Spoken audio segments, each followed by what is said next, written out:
Hi, I'm Christopher Warnock of Renaissance Astrology, and today I'd like to talk about our new Mercury Lion Head talisman. Now, this is really kind of exciting because this is a talisman that we've never made before, and that's pretty unusual.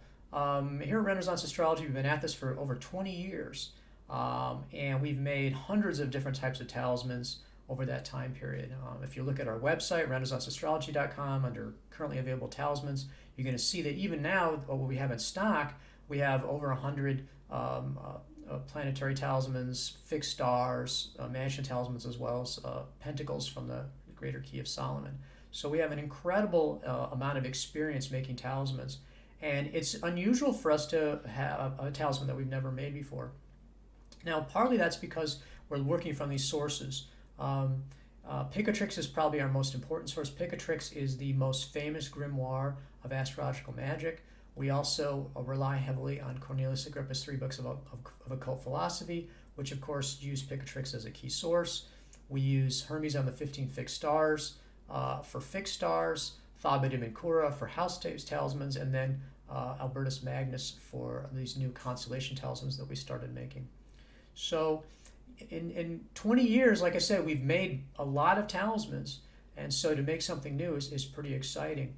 So this Mercury Lionhead talisman comes from our key section of Picatrix for planetary talismans. That's Book 2, Chapter 10. Book 2, Chapter 10 is sort of like the root chapter that's giving us sort of the essence of most planetary talismans that we make. And this is an interesting section. What it does is to list first a whole bunch of just images. So it just talks about, for each planet, maybe 4 or 5, 3, 4, 5 images that are associated with that planet for talismans. Then in the second set of sections, it goes through and not only gives images, but also gives the astrological conditions that the talisman should be made under, and then also gives the effect. And so in looking at these, we kind of can piece together the sort of primal talisman recipe.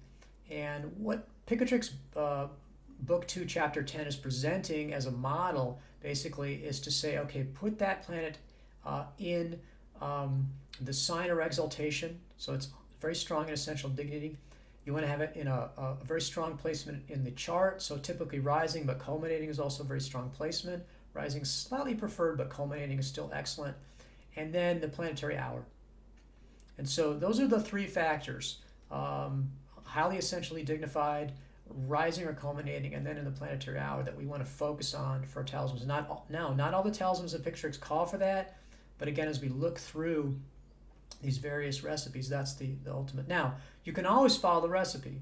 I mean, if the recipe conflicts with that standard approach, it's perfectly fine to go with the recipe, but we often like to add those in and make sure it fills it out. So if it just says planetary hour, I'm going to probably go ahead and say, well, let's put it in the sign or exaltation and rising or culminating as well, just to kind of bring that strength up, because each factor adds more strength. Now, there's a practical limit to it, because if you have 50 factors, you're not going to be able to find a 50 factor. You can't even probably find a 10 factor election very easily. So, that's interesting too, because one of the things that's interesting about, and we'll use this Mercury as an example, is watching the sources sort of work with each other. I mean, Agrippa does this extensively with Picatrix. If we look, for example, at Picatrix Book 10, Chapter 2, in the initial listing of images, it says that the form of Mercury, according to the sage Balus, that's Apollonius of Tyana, is the form of a young man with a beard with a dart in his hand, a dart or like sometimes an arrow. And so that's a pretty spare image. And you can't make a talisman with just that. You're going to have to add some more into it. So what's interesting is if you look at Agrippa, Book 2, Chapter 43 of 3 books of occult philosophy, he says, from the operations of Mercury, they made an image at the hour of Mercury, Mercury rising in Gemini, the form of which was a handsome young man, having in his left hand a rod with a serpent is twined about, in his right hand carrying a dart, and his feet winged. And they report this image confer knowledge, eloquence, diligence in merchandising, and gain, peace, concord, and to cure fevers.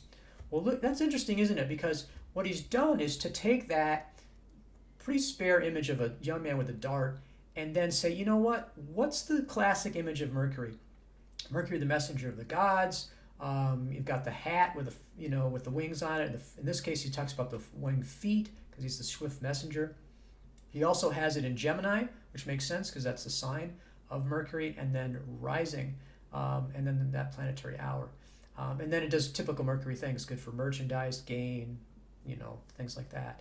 So again, Agrippa's not following exactly in Picatrix. He's saying, well, let's take that, and that's basically the skeleton. I'm going to add some flesh onto that so I can actually make this talisman. I know what it's going to look like. In broader terms, I can tell my artist or get a design that fits that.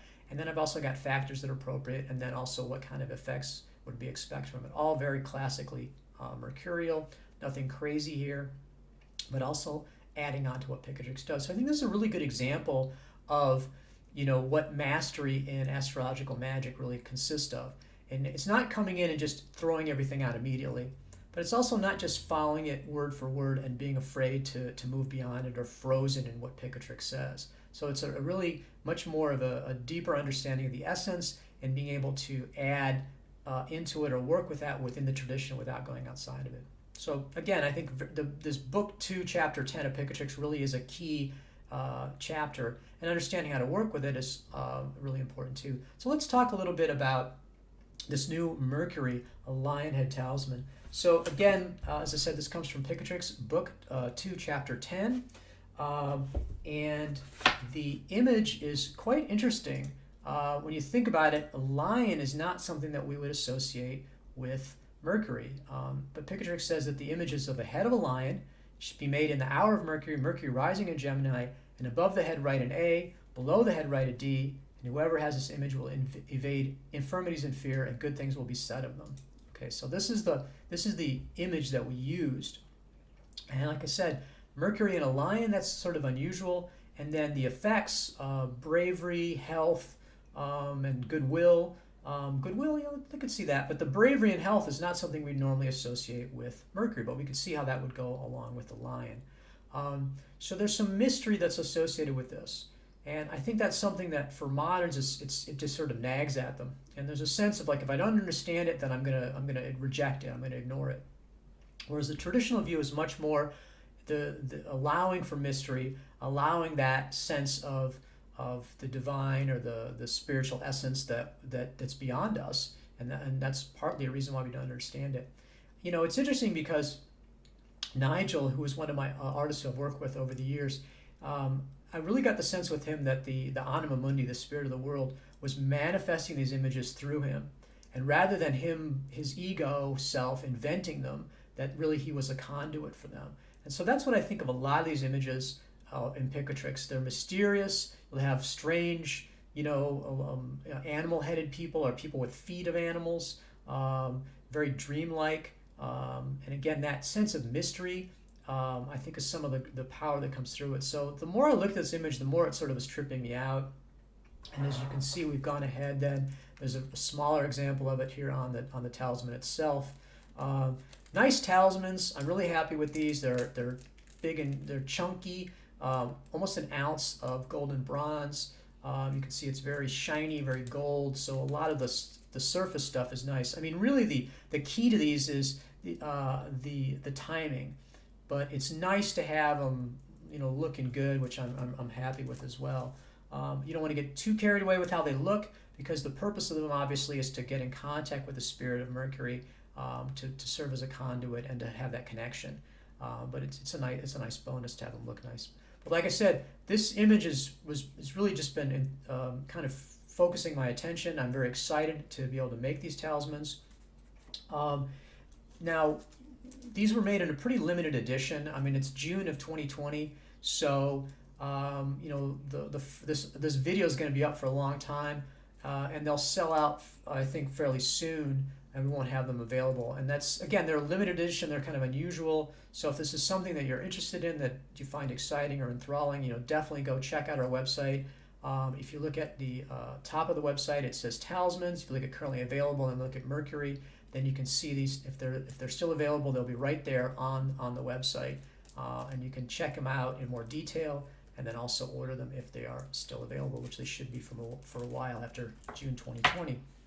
So again, very exciting to have these. Like I said, this is the first time we've had these talismans, and we're looking forward to continuing our quest into the mysteries of astrological magic and talismans at RenaissanceAstrology.com.